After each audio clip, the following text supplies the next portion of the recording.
Moraes, onde o seu dinheiro rende mais. Fácil de encontrar, na rua Doutor Silva Pinto, número 210, no centro, em frente à Santa Casa. Ligue 4693-3267. Entrega em domicílio. Mercado Moraes, onde o seu dinheiro rende mais.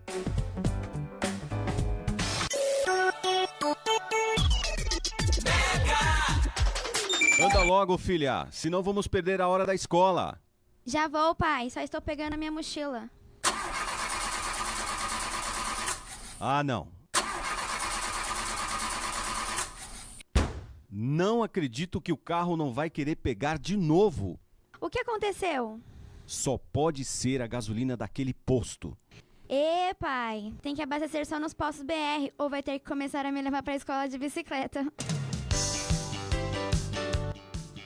São 3 postos da rede Petrobras em Guararema. No bairro Ipiranga, o alto posto Reino Sol está localizado na Avenida Antônio Teixeira Muniz, número 1810. No Itapema, você encontra o alto posto Porta do Sol, na Avenida Doutor Ademar de Barros, número 662. E no centro está o alto posto Manhãs do Sol, na Rua Marcondes Flores, número 500. Rede Petrobras. Além da honestidade e tecnologia, o prazer de bem servir.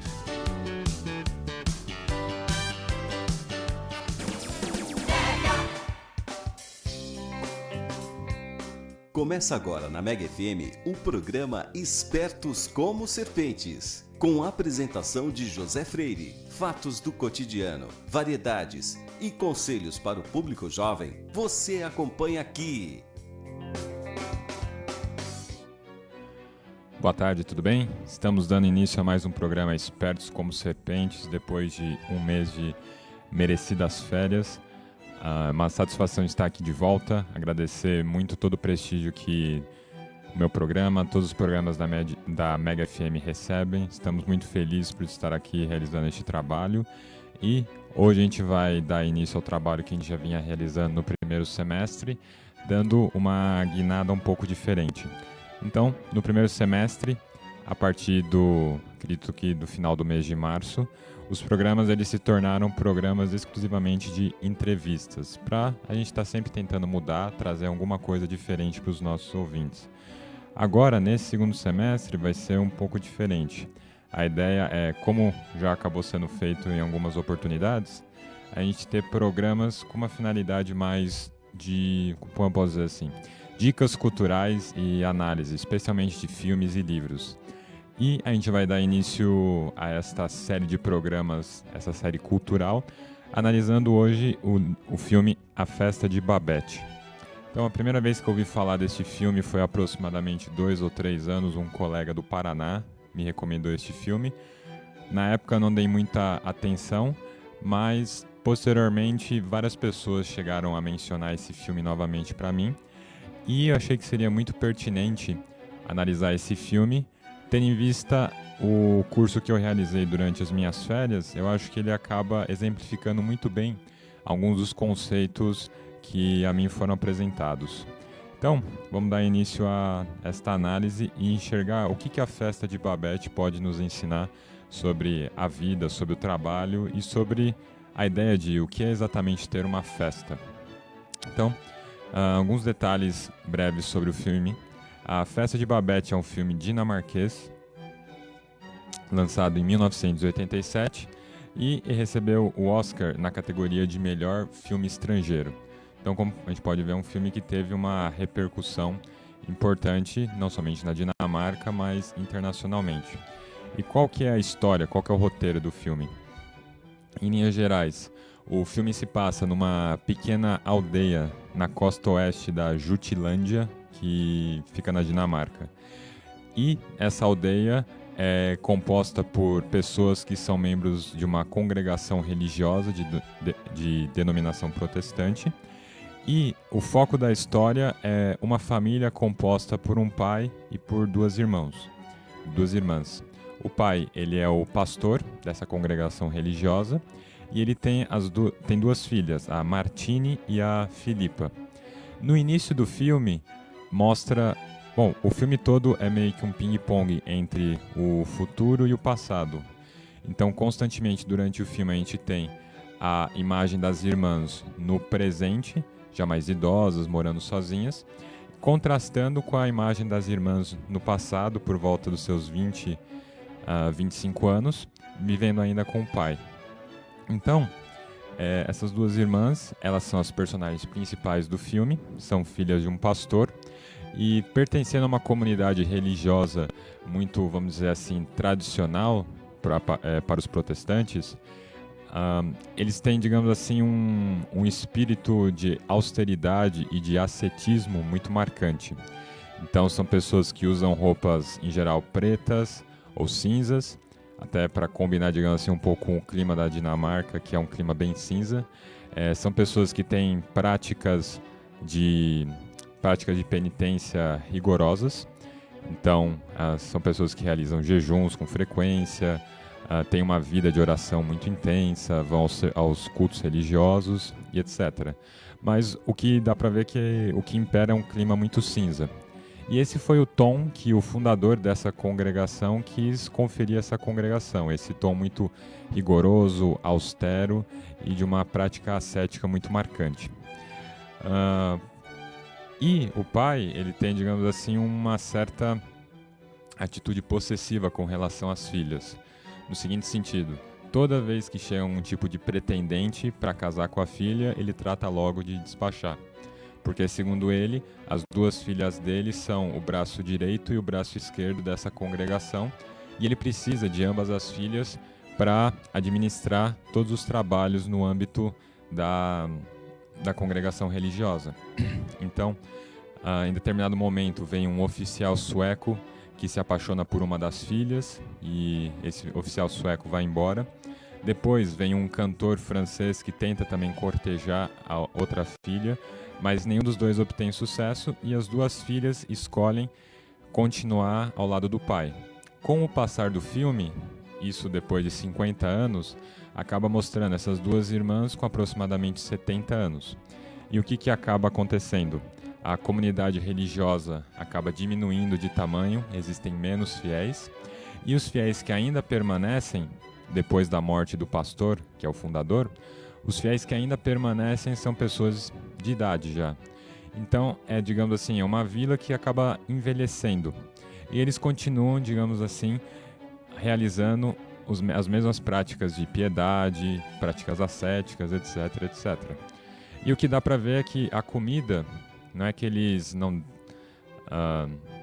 dão nenhum valor à comida, mas não é aquela comida preparada com muito esmero. Tá mais para uma gororoba do que um jantar de sábado à noite com a família reunida.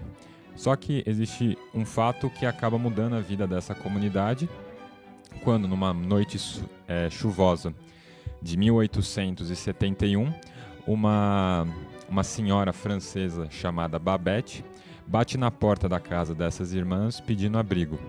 As irmãs recebem Babette e descobrem que ela fugiu da França porque, uma breve aula de história, em 1871 houve um acontecimento na França chamado Comuna de Paris, que foi um levante popular de inspiração socialista que tentou, digamos assim, desestruturar a ordem que vigia na França na época.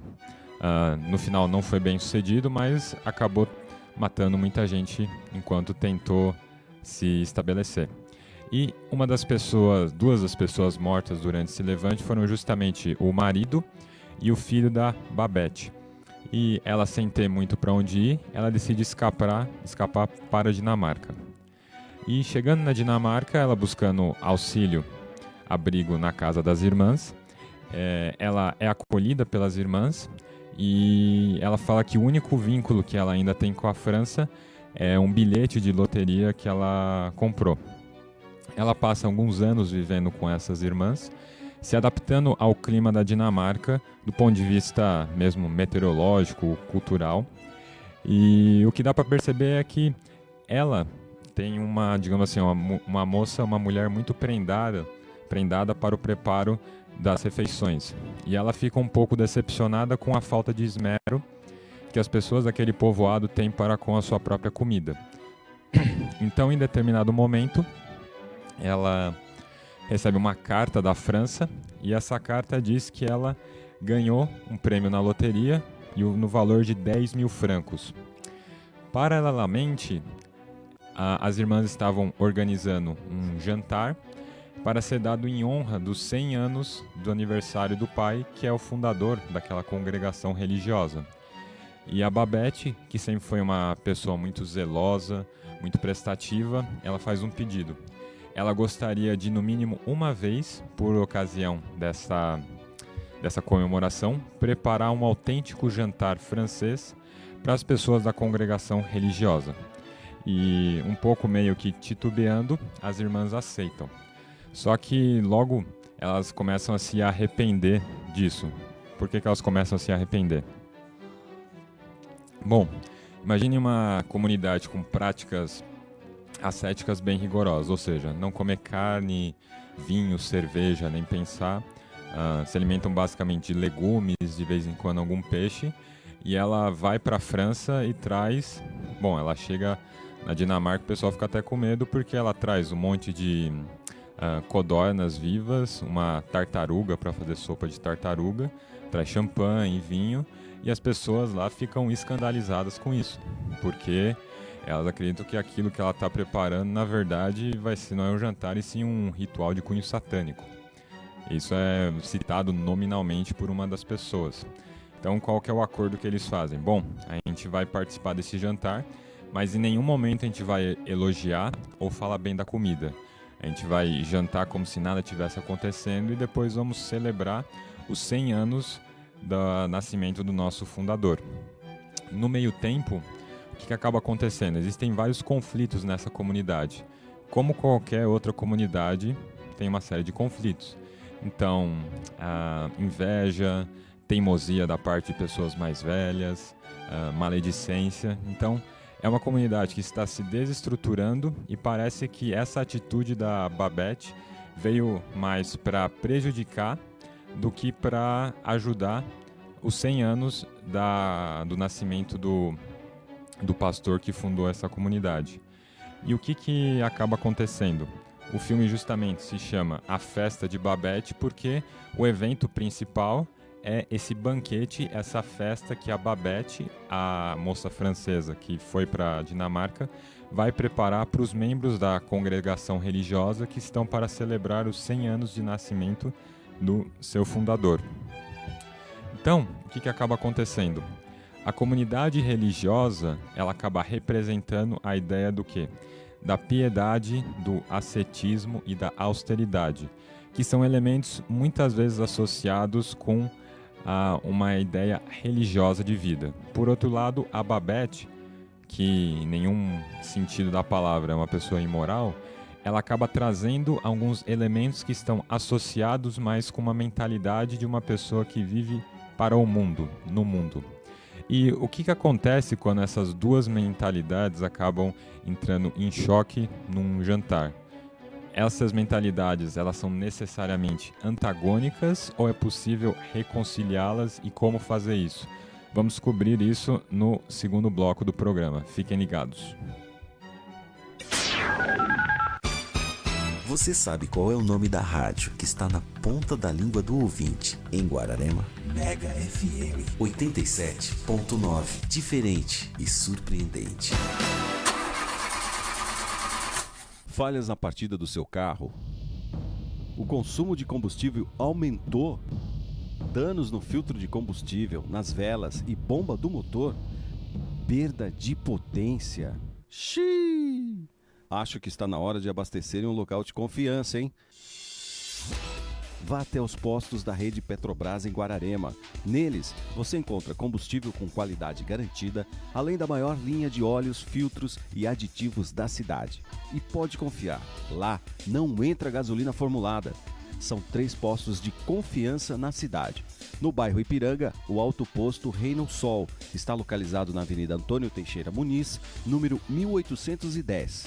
No Itapema, você encontra o Alto Posto Porta do Sol, na Avenida Doutor Ademar de Barros, número 662. E no centro está o Alto Posto Manhãs do Sol, Rua Marcondes Flores, número 500. Rede Petrobras. Além da honestidade e tecnologia, o prazer em bem servir.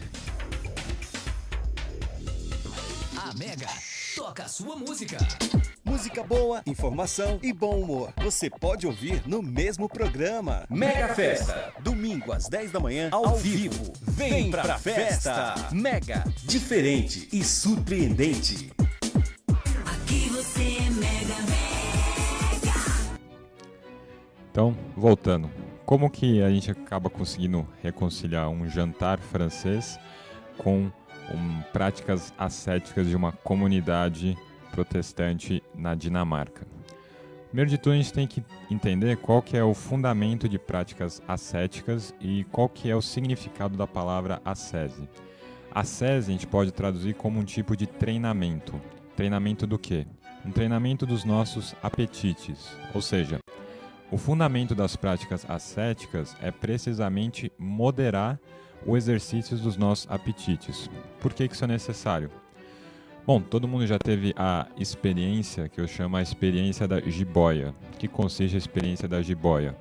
É quando você está naquele jantar, aquele almoço de domingo, que você come tanto que você passa o restante do domingo deitado no sofá como uma jiboia, digerindo toda aquela quantidade imensa de alimento que você consumiu na hora do almoço.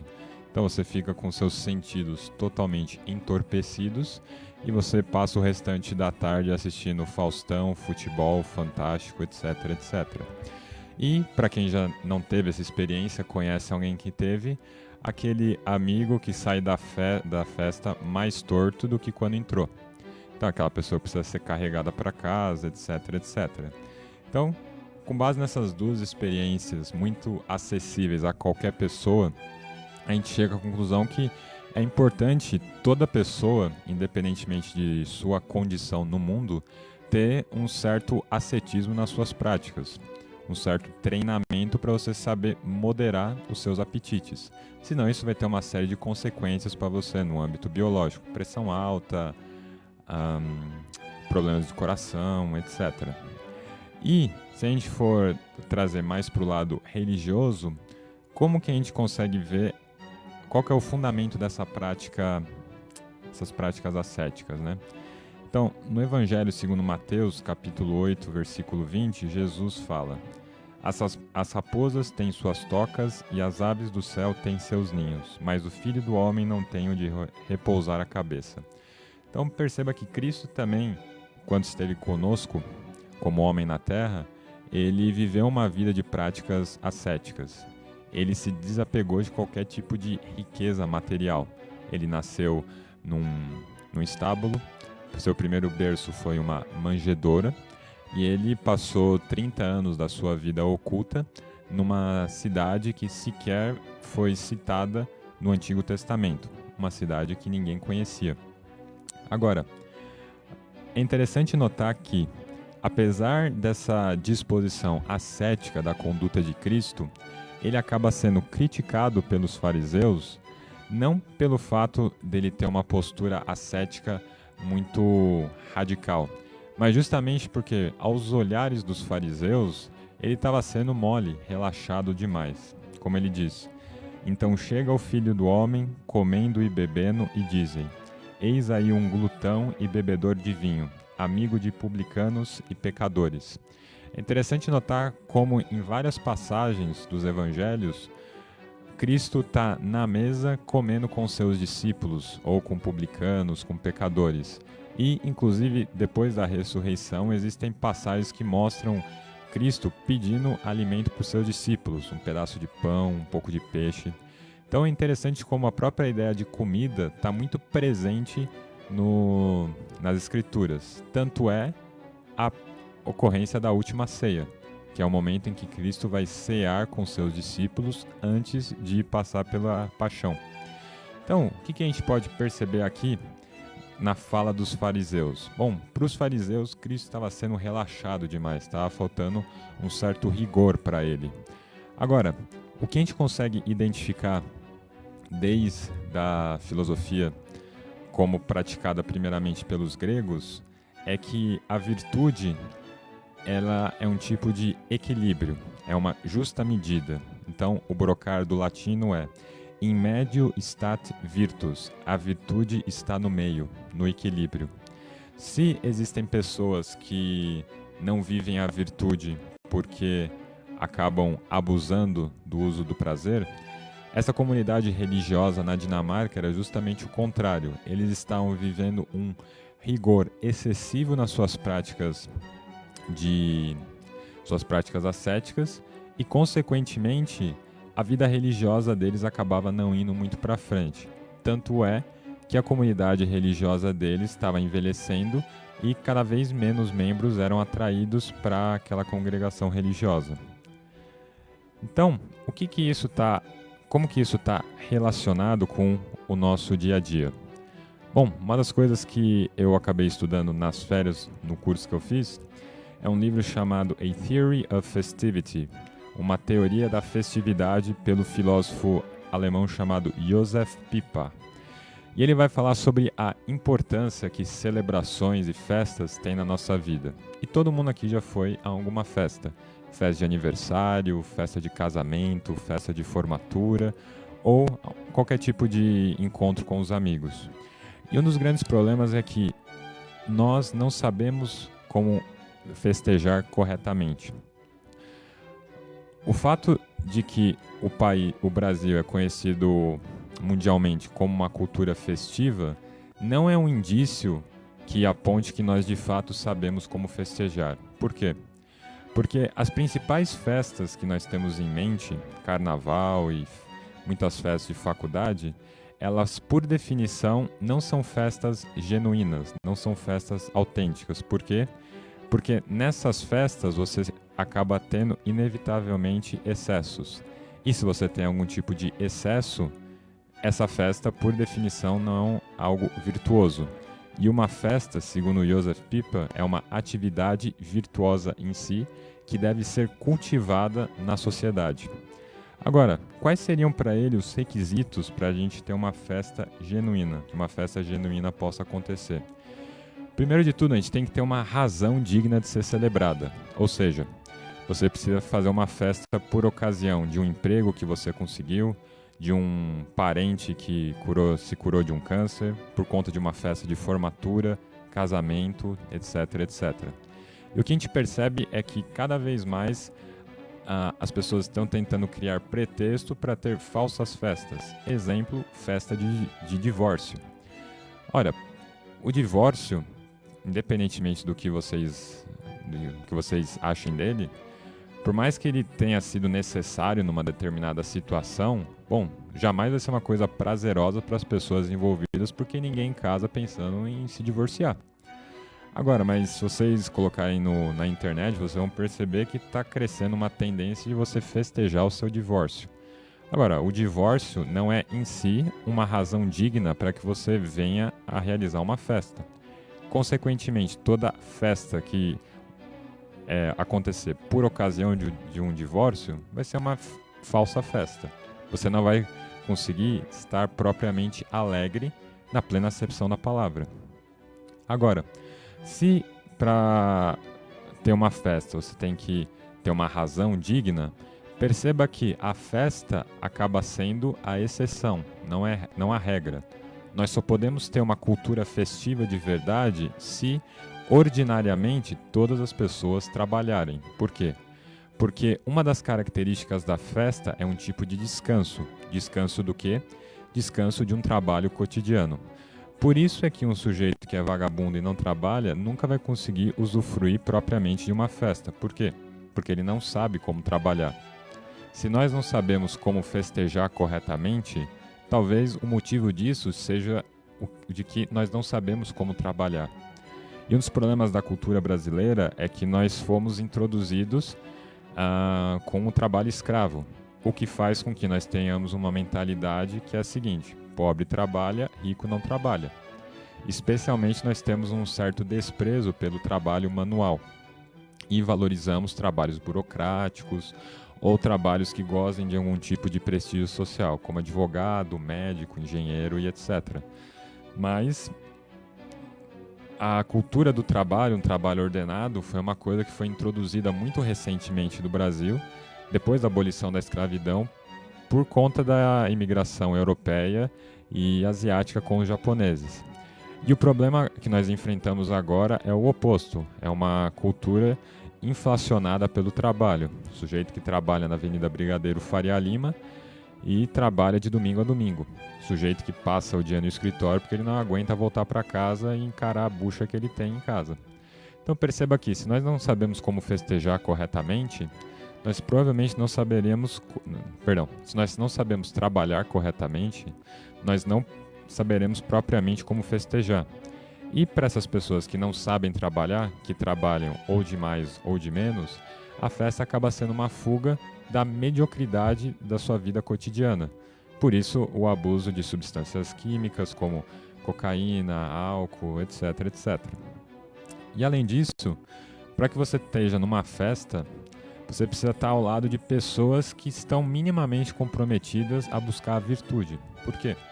Porque somente uma pessoa que está disposta a buscar a virtude, ela vai buscar um certo equilíbrio nas suas ações.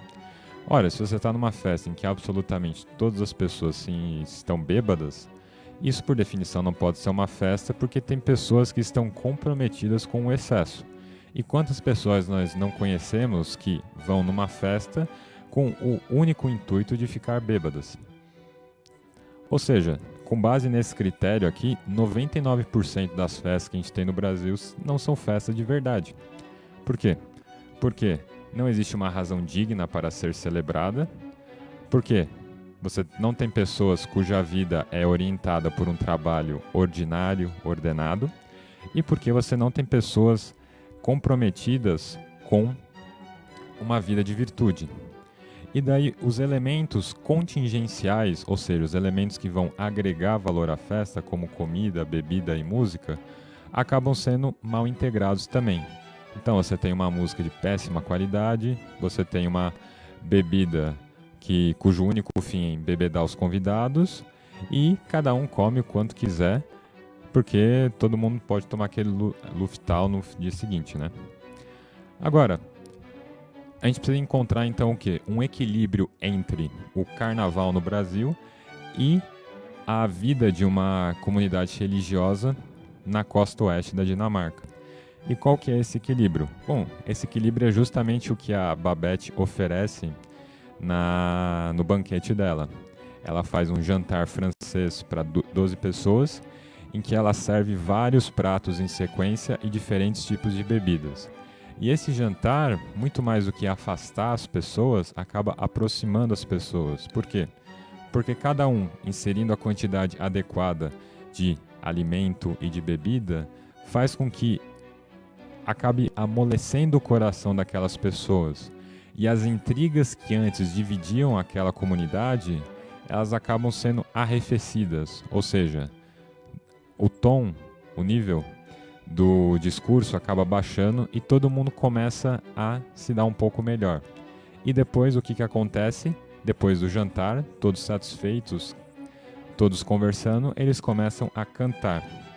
Então, como eu disse, a ideia da comida, das refeições, está muito presente nas escrituras.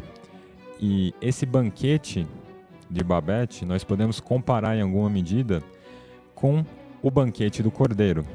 O que é o banquete do Cordeiro? A última ceia ou a Santa Missa. Então, o que acontece na Santa Missa, na última ceia? Jesus come com seus discípulos e depois eles acabam cantando. E aquela ocasião acaba sendo uma ocasião de comunhão, congregação entre eles e todos os seus discípulos. E o que deve ser a Santa Missa? Uma memória, repetição daquele primeiro ato que foi estabelecido há mais de 2000 anos, em que Cristo se senta à mesa para ceiar com seus discípulos. Por isso, muito apropriado é o livro do Scott Hahn, explicando a Santa Missa, o banquete do Cordeiro.